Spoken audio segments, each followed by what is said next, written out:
साथ सतनामी मत के धर्म ग्रंथ निर्वाण ज्ञान के दूसरे कड़ा पर विचार रखत हैं।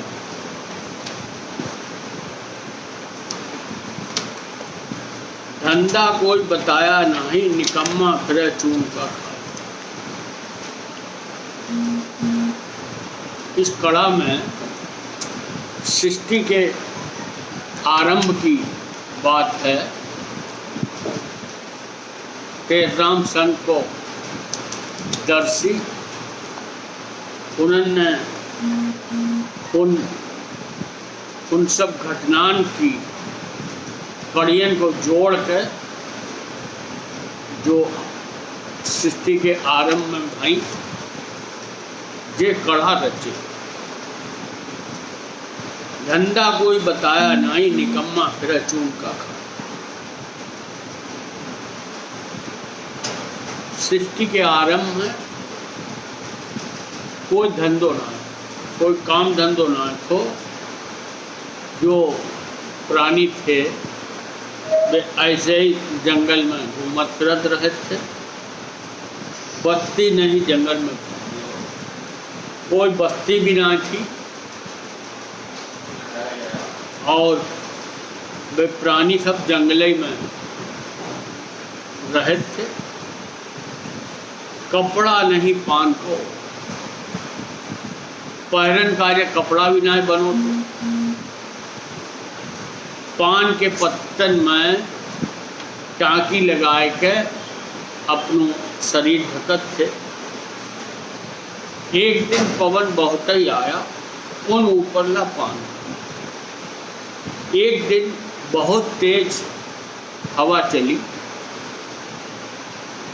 उस हवा में वे पत्ता जो वे पहरत थे वे उड़ गए और वे नंगे हो गए। उड़ा पान जब हुआ उबाड़ा, गुर चेला में किया विचार। जब वे प्राणी वस्त्रहीन हो गए, वे जो पान के पत्ता ओढ़त थे वे भी उड़ गए, तो जो देख कर सदगुरु साहब ने विचार करो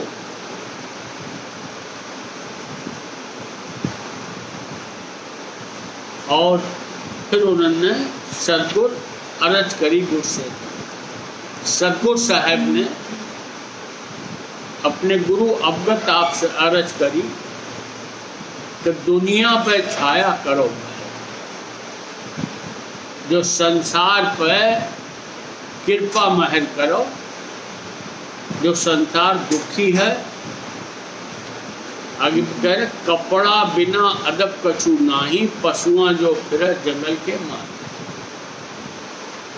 सदगुरु साहब ने अरदास करी कि बिना कपड़ा के इन मनुष्यन को कोई भी अदब ना है, बेपर्दगी है, बेअदबी है।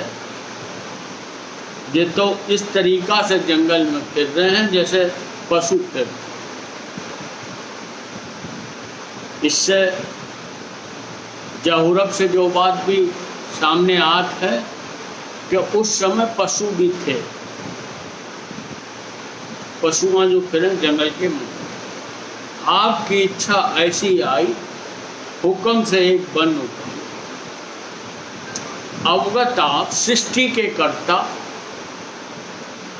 के माहे में के अंदर में जो भी इच्छा होता है वो काम तुरंत हो।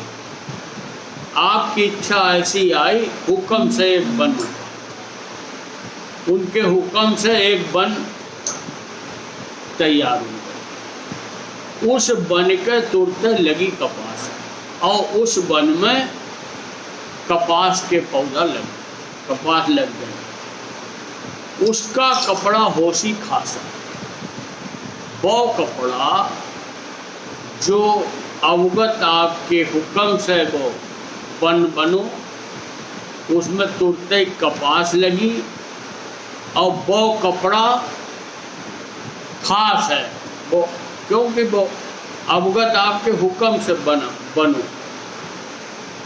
कपास बिनाए और रुई कढ़ाई। बन के कपास के पौधन से कपास निकली, उसकी रुई बनाई।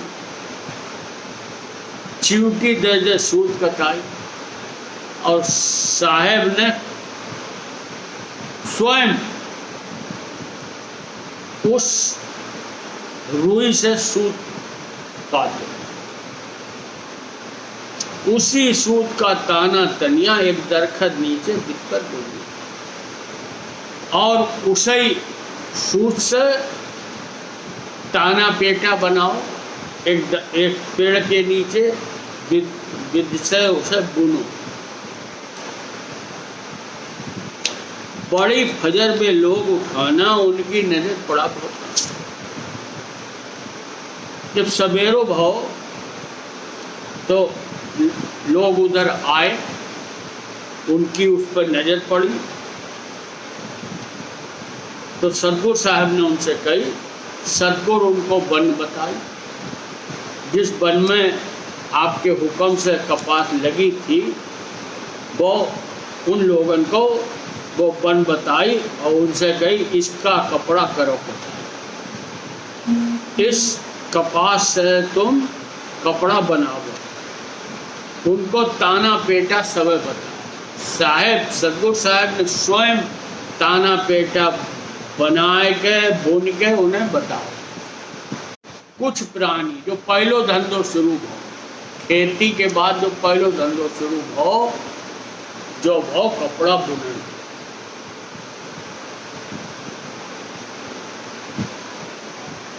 सतगुरु कबीर साहब ने चौथे युग में जब चोला में आए तो उन्होंने फिर वही कपड़ा बिनन को कहा।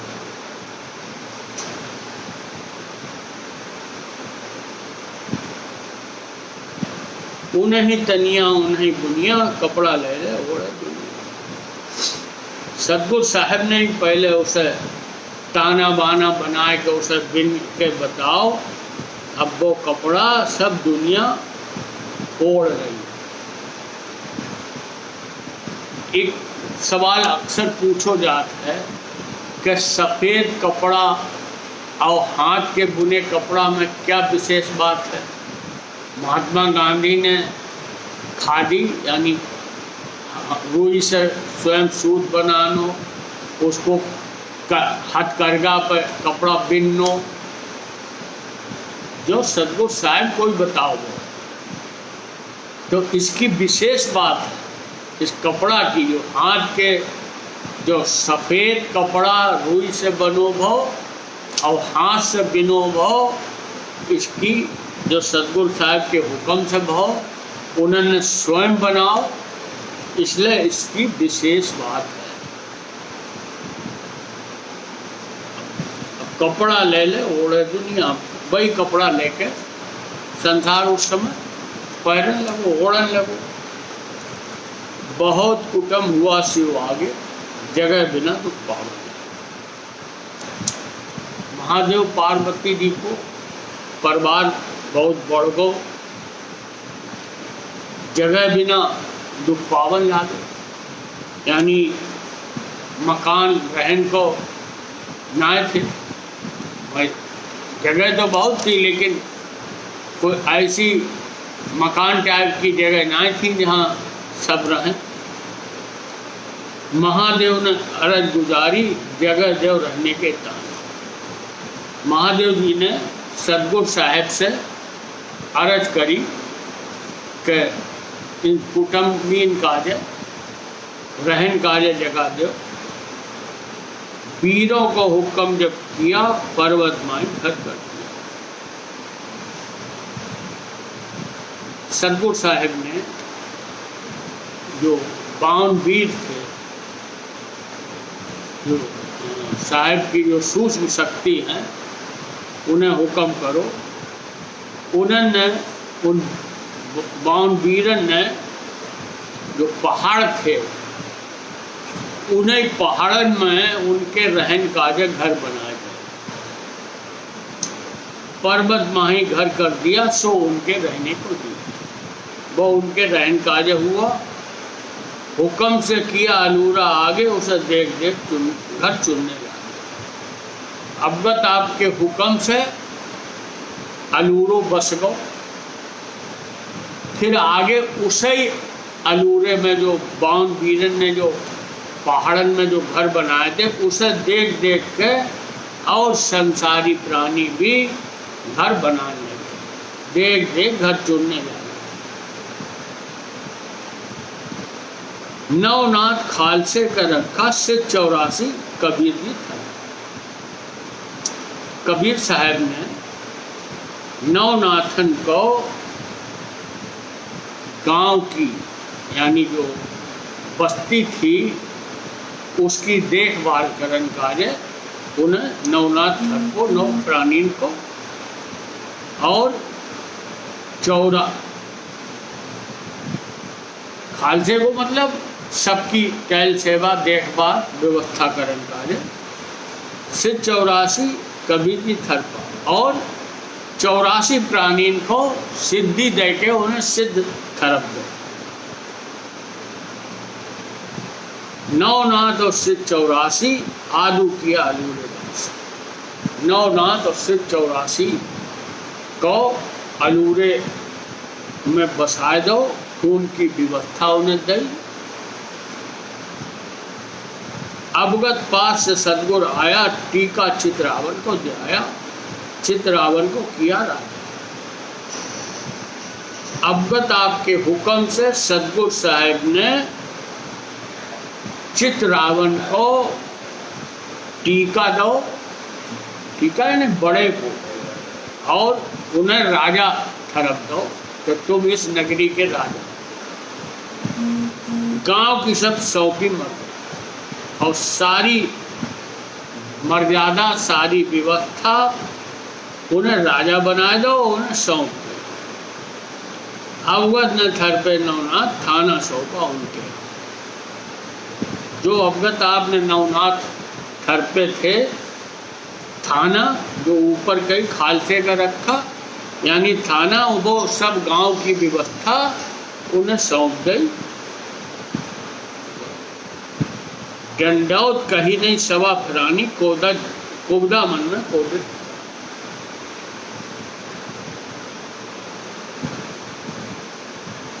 उन प्राणी ने सदगुरु साहब से दंडौत ना करी,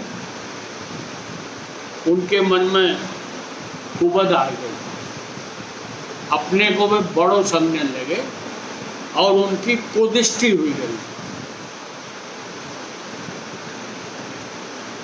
गुरचेला में गांव बसाया, नन्ना मोटा धन।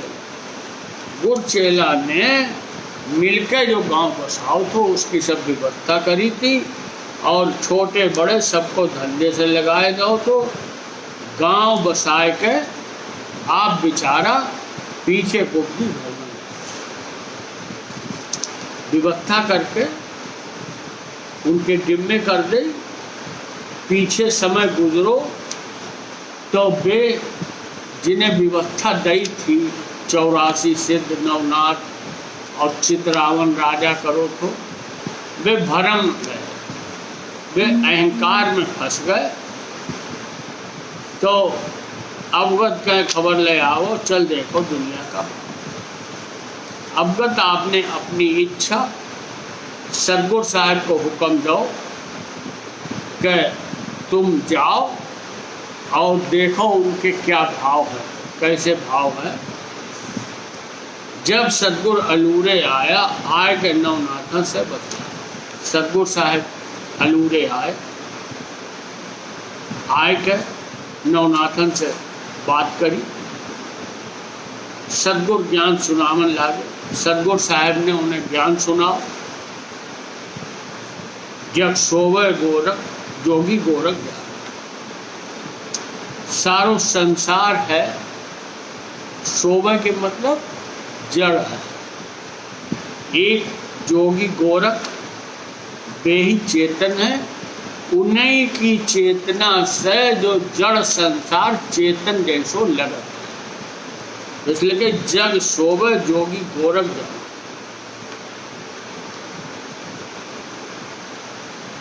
अब जो बात सदगुरु साहब ने कही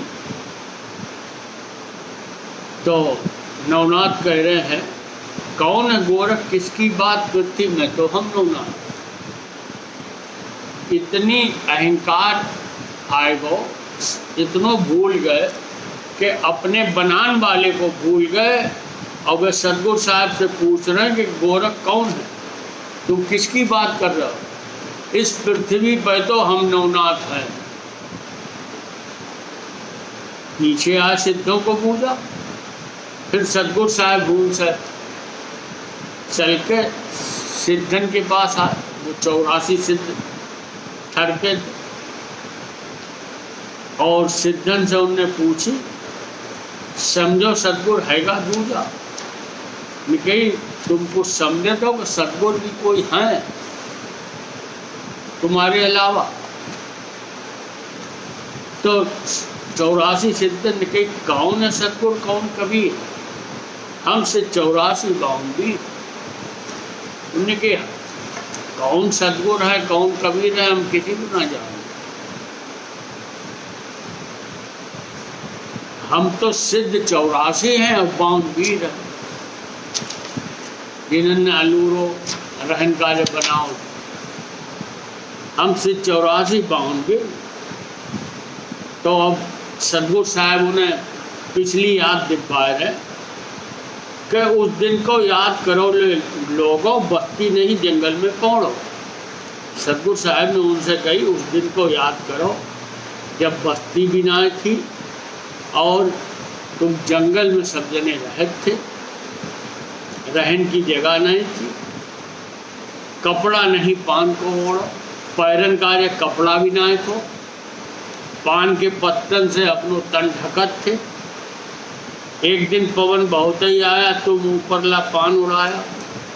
एक दिन बहुत तेज हवा चली तो तुम्हारे में पान के पत्ता भी उड़ गए थे।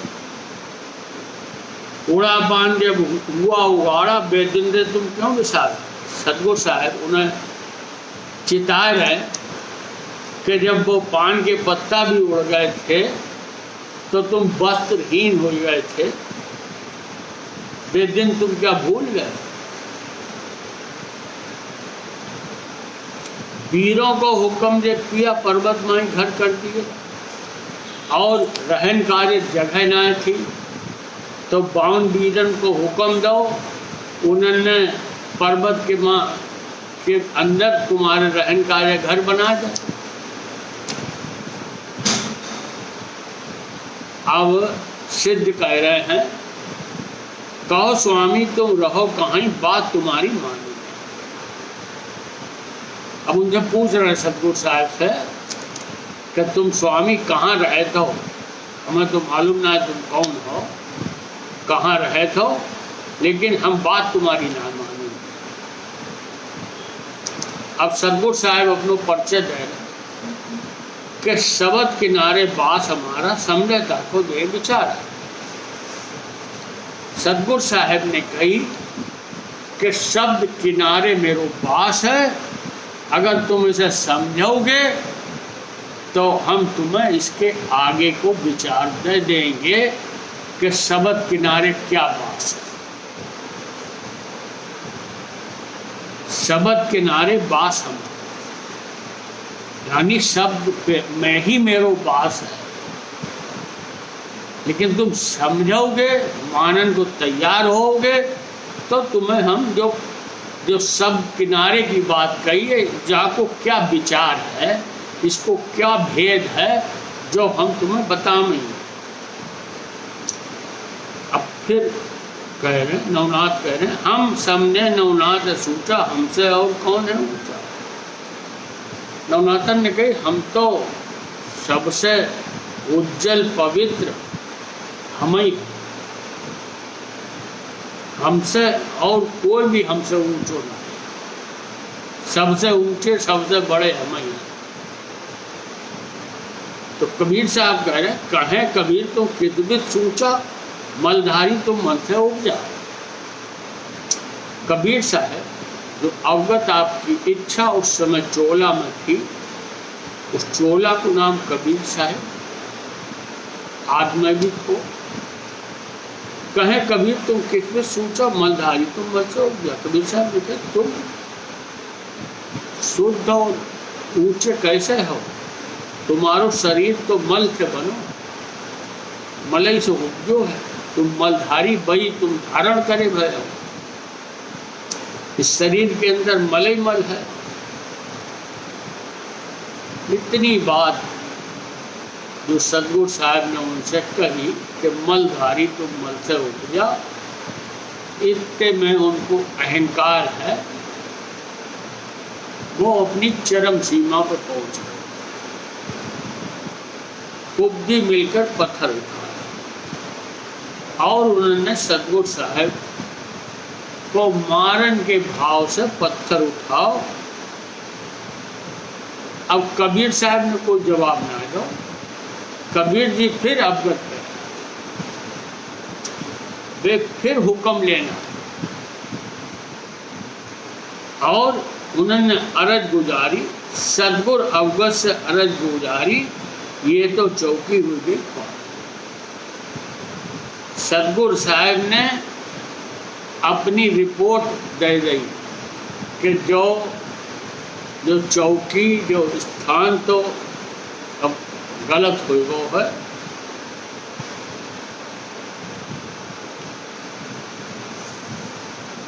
गुरचेला मिल गांव में आया, नवनाथन से आया।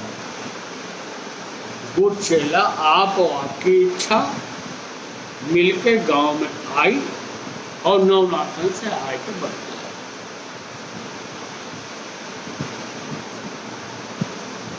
जैसे संतन ने लिखी है वैसे ही पढ़ी है, अपनी तरफ से कुछ ना लगाओ जाए। उठते हम ज्ञानी ना हैं कि हम कुछ और लगाएंगे। जब वे कह रहे कि गुरचेला मिल गांव में आया तो कहेंगे हम भी यही बात।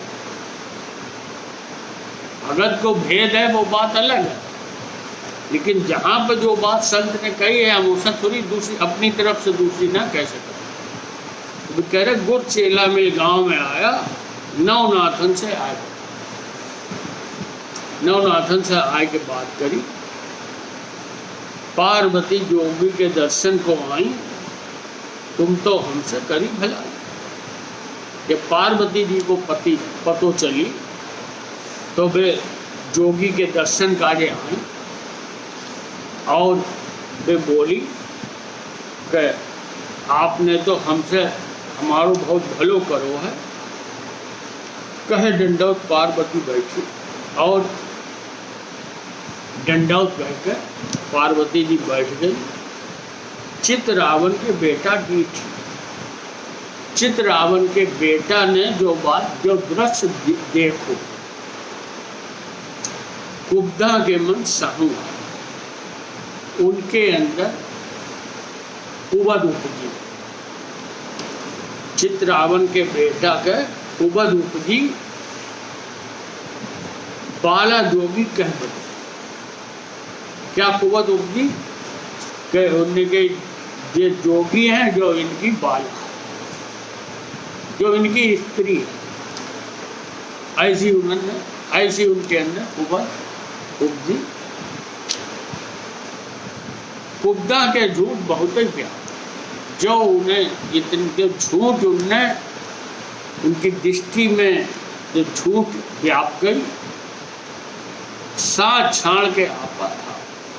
उन्होंने सच्चे सदगुरु साहब को ना जानो, अपनी मनसा से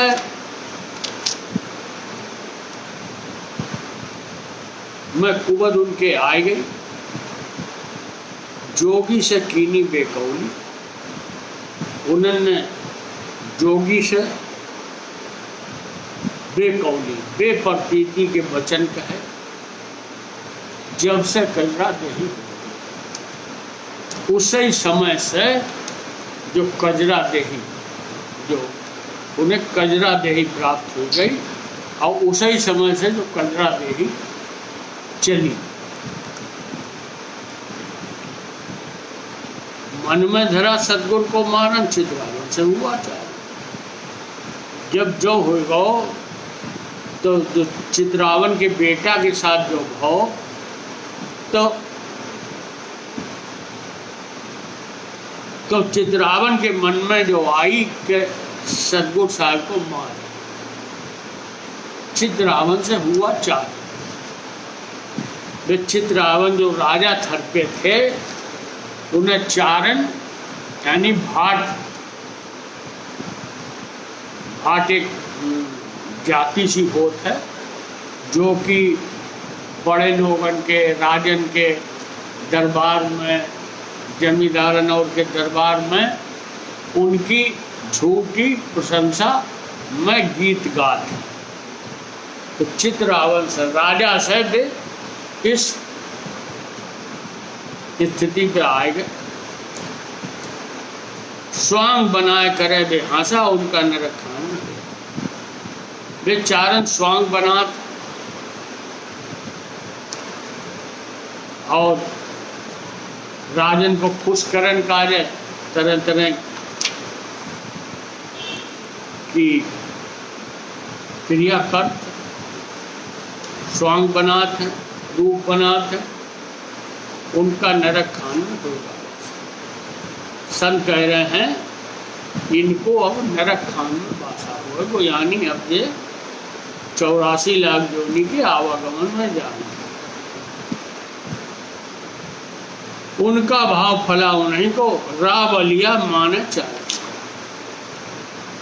उनको चितरावन को भाव थो बैसोई होगो, राजा हैं वे चारण को मान, यानी जो राजा उन राजन की वे बढ़ाई में गीत बनात हैं, गीत गात हैं, तो राजा उनसे राजी रहते हैं, उन्हें रुपया पैसा देते हैं, इनाम देते हैं, वे उनकी चारण की उन्हें मान थे। गुड़ चेला मिल गांव में आया, बस्ती का लोग सवे करे। गुड़ चेला मिल के गांव में आए, लेकिन बस्ती के जो लोग थे वे अपने अहंकार में थे।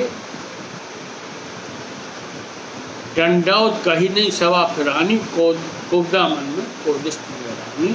वे बस्ती के लोगन ने भी आदर ना करो, सदगुरु साहब को दंडौत ना कही, कुब्दा मन में कोदिश रानी, और उन कुब्दीन के मन में कोदिष्ट आ गई, उनकी दृष्टि गलत हो गई। क्या गलत दृष्टि हुई गई? उन कुब्दा में मता उपाया, इनको बस्ती बाहर काढ़ा। उन कुब्दी लोगों ने मिलकर जो बात विचारी कि इन्हें बस्ती के बाहर निकाला। सभा से उठ के मारन नाटा भाव सिद्ध से हुआ, और कुछ पुरानी सभा से उठे मारन काजे, तो भाव सिद्ध से वे पत्थर हो गए। हाथ उठाए लिया जब भाटा, बकरा किया सिद्ध भी ना। उन्होंने हाथ में पत्थर उठाए तो जो 84 सिद्ध थे वे भी बकरा बकरी कर गए। उन कुब्दा में रोपी घात जब से पत्थर हुआ नहीं, उन सब ने मिलकर ऐसो जो घात करो करण की सोची, तो वे भी पत्थर के हुए। वह पाथर ले दूर बगाया, बीच में बिकता रहा बगा। और उन पत्थरन को साहब ने दूर दूर कर दो, और बीच में उनके नौ जो थे उनके बीच में एक कठिन रास्ता बनाई गई, दूर दूर सब करके गांव मिटाए ठाव जब किया, और वो गांव भी थो वो भी नष्ट हो गो। नवनाथ बगाया जुआ जुआ, उन्हें उन पत्थरन को अलग अलग जगह पर दूर दूर फेंक दो, और रहा 84 सिद्धा, 16 बकरा बकरी के, और वे 84 सिद्ध थे, वे बकरा बकरी हो गए। कलयुग में मूर्ख भरमैला, नवनाथ में पूजन। कलयुग में लोग भरम में पड़कर उन्हें पूजन जात हैं, और जब वे जात हैं तो उन आगे एक चौकी मिलेगा, जाए के जिनका बस्तर लेगा। रास्ता में चौकी मिलत है, उन जगन में जान में वे उनके कपड़ा उतरवा लिए थे। बस्तर लिए बुरा नहीं माने, लेकिन जान वाले हैं वे इसे बुरा ना माने। कुब्दी जाएगा पत्थर ठिकाने। ये सब जो पत्थर 9 जगह बिखेर गए थे, ये सब उसे ठिकाने जाते। उनका पाप किसे भी छूटे, जाता ही में कावा लूटे। इस तरीका से उनके पाप, जान वाले के पाप हैं वे न खत्म होंगे, जाता में ही कावा लूटे। और ऐसी भीड़ रस्तन में जाते, रास्ता में लूट ले जाते। आगे उनका सिर मुड़ेला, वहाँ पकड़े ला दीजेला। खून जाते हैं, फिर उनको सिर के बाल मुड़े जाते, वहाँ में दाग दो जाते गरम उससे। मूड़ मुड़ाए धोके खाई, पाथर मुख से बोले। मूड़ मुड़ात हैं और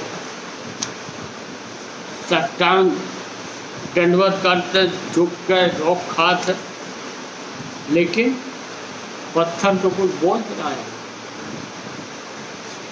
कुब्दी अपना किया पाया, खारी पानी होता है। और समुद्र के किनारे भी ऐसे जो 9 स्थानन में समुद्र के किनारे भी स्थान हैं, खून जाए के खारे पानी में गोता लगाते नहाते। कुब्दी हुआ हराम का कोड़ा, अपना पगले आपे। अपनों नुकसान अपने ही कर। अब मंडी सदगुरु की मार, सज्जुग की मार, सादा दिया झूठ होता। जब सब हो गो तो सदगुरु साहब ने फिर से माड़ बसाई और साधन में छूट को छाड़। साधो करो अवगत की आशा, एक से कहें उदासी के दास। सदगुरु साहब कह रहे हैं कि अवगत आपकी आस करो, साधन से जो करें, साधो करो अवगत की आशा, ऐसे कहें उदा जी के दास।